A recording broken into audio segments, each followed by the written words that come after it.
नाम के गांव में चंदा और शांति नाम की जिठानी और देवरानी रहती थी। चंदा का पति बहुत पैसे वाला था। उनके पास किसी भी चीज की कोई कमी नहीं थी और उसके विपरीत शांति का पति बहुत ही गरीब और नशेड़ी था। शांति चंदा के घर में काम करके अपना घर चलाती थी। भाभी, घर पर खाने के लिए कुछ भी नहीं है। अगर आप थोड़ा खाना दे पाए तो बहुत मेहरबानी होगी। मुझे जो भी पैसे मिलते हैं वो तो आपके देवर नशे में उड़ा देते हैं। ये तुम लोगों का ना रोज रोज का ड्रामा हो गया है। अब देवर जी कमाते नहीं है तो मैं क्या करूं? तुम्हारा पति तो तुम्हारी सारी कमाई दारू में उड़ा देता है। रहने दो भूखा उसे। अरे ऐसे मत बोलिए भाभी, आप तो जानती ही हैं कि वो मन के कितने साफ हैं, पर इस बेरोजगारी के कारण उन्हें दारू पीने की लत लग गई है। अरे अपना ये रोना गाना बाद में कर लेना, पहले काम निपटा ले घर का। मेरा और टाइम खराब ना कर। जा गेहूं पीस ले, फिर तुझे कपड़े भी धोने हैं। शांति रसोई घर में जाकर गेहूं पीसने लगती है। पीसते पीसते कुछ गेहूं वहां कपड़ों में गिर जाते हैं, जिसे देखकर उसके दिमाग में एक आइडिया आता है। क्यों ना ऐसे ही थोड़े गेहूं मैं अपने पल्लू में बांधकर घर ले जाऊं, फिर एक बर्तन में जमा कर लूंगी और उसे पीसकर रोटी बना लूंगी। कुछ दिन तो ऐसे ही चलता रहा, मगर फिर एक दिन चंदा ने शांति को ऐसा करते हुए देख लिया। अरे पहले तो मुझे लगा तुम लोग बस गरीब हो, पर तुम लोग तो चोर भी हो। चोरनी कहीं की। मुझे तो लगता था तू गेहूं पिसती है, पर तू तो अपने पल्लू में गेहूं छुपा कर ले जाती है। निकल मेरे घर से। मुझे माफ कर दो भाभी, हमारे पास खाने के लिए एक दाना तक नहीं था, इसलिए मुझे ये सब करना पड़ा। अरे तुम लोग मेरे रिश्तेदार हो, इसीलिए दया कर कर तुझे मैंने अपने घर पे काम पर रख लिया, पर तू और तेरा पति हमारे खानदान का नाम मिट्टी में मिलाने पर उतारू हो चुके हैं। आपको मुझे जितनी गालियां देनी है दीजिए, मारना है तो मार भी लीजिए भाभी, पर मुझे काम से मत निकालिए। परिवार की बात है, वरना कोई और ऐसा काम करता ना तो धक्के मार कर कब से घर का बाहर निकाल दिया होता। रोते रोते शांति अपने घर चली जाती है, जहाँ उसका नशेड़ी पति कहता है, अरे कहाँ रह गई थी कामचोर? इतनी देर क्यों कर दी? आज पैसे लाई कि आज भी खाली हाथ वापस आ गई है?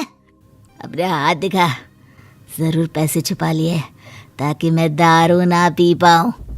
नहीं जी, मैं आपसे क्यों छुपाऊंगी, और अभी आप दारू पीने की बात कर रहे हैं, उसी कारण तो आज हम लोगों की ये हालत हो गई है। किसी काम की नहीं है तू, बिना मार खाए समझेगी नहीं। रख, अभी तेरे होश ठिकाने लगाता हूँ। रामलाल शांति को बहुत मारता है। शांति का मन दुखी हो जाता है और वो गांव के तालाब के पास के एक पेड़ के नीचे बैठकर फूट फूट कर रोने लगती है। मैंने कभी किसी का बुरा नहीं किया, फिर भी भगवान मेरे साथ ऐसा क्यों कर रहा है? मैं तो रामलाल जी की फिक्र करती हूँ, फिर भी उन्होंने मुझे इतना मारा। तभी उसे एक आवाज सुनाई देती है, रोने की कोई जरूरत नहीं है बेटी, चिंता क्यों करती हो? ये आवाज कहाँ से आ रही है? शांति अपने आसपास देखती है, उसे कोई नहीं दिखता। वो ऊपर देखती है, जहाँ उसे एक छोटी सी परी दिखती है। आप कौन है?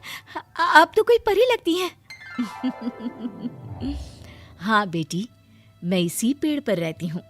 मैंने तुम्हारी सारी बात सुनी, अब तुम्हें फिक्र करने की कोई जरूरत नहीं। अपनी आंखें बंद करो। शांति आंखें बंद करती है और जादुई परी अपनी छड़ी घुमाती है। उसकी छड़ी घुमाते ही पेड़ के सारे पत्ते सुनहरे रंग के हो जाते हैं। परी उनमें से एक पत्ता तोड़ लेती है और फिर से अपनी छड़ी घुमाती है, जिसके कारण सारे पत्ते पहले की तरह साधारण से दिखने लगते हैं। आंखें खोलो बेटा।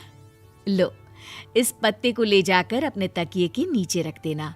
ये तो एक साधारण पत्ता है, इससे क्या होगा? ठीक है, अगर आप कहती हैं तो मैं इसे रख लेती हूँ। शांति उस पत्ते को लेकर अपने घर जाती है और अपने कमरे में तकिए के नीचे रखकर सो जाती है। सपने में उसे वही पेड़ वाली जादुई परी दिखाई देती है।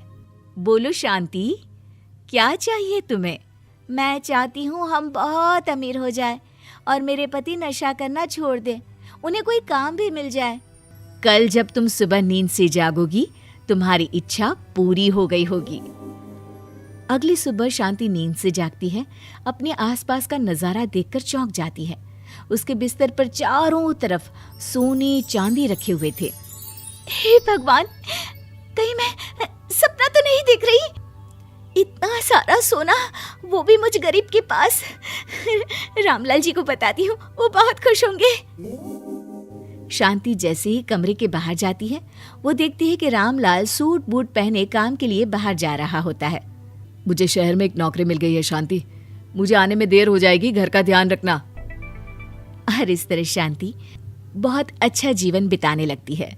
उसके पास अब किसी भी चीज की कमी नहीं रह जाती। रातों रात शांति के पास आए इतने पैसों को देखकर उसकी जिठानी उससे पूछती है, अरे क्यों रे शांति, कहीं बड़ा हाथ मारा है क्या?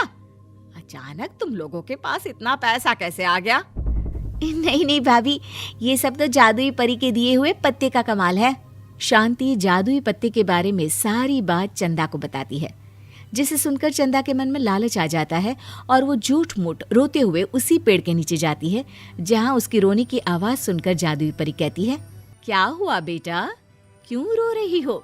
मैं बहुत गरीब हूँ, मेरे पति मुझे बहुत मारते हैं, अब मैं जीना नहीं चाहती। चिंता मत करो बेटा, अपनी आंखें बंद करो। जादुई परी चंदा को भी उसी पेड़ का एक पत्ता देती है और तकिए के नीचे रखने को कहती है। चंदा उस पत्ते को लाकर अपने तकिए के नीचे रख लेती है और अगली सुबह जब उठती है तो उसके कमरे में चारों तरफ सांप बिच्छू रहते हैं। अरे बचाओ बचाओ, कोई मुझे बचाओ, ये कैसा पत्ता है जिसे लाने के बाद उस गरीब शांति के पास तो इतना सारा सोना आ गया, और मेरे चारों तरफ ये सांप बिच्छू, अरे कोई बचाओ। चंदा अपनी जान बचाती हुई शांति के पास जाती है। चलिए भाभी, मुझे लगता है आपके घर में सांप बिच्छू को बस जादुई परी ही हटा सकती है।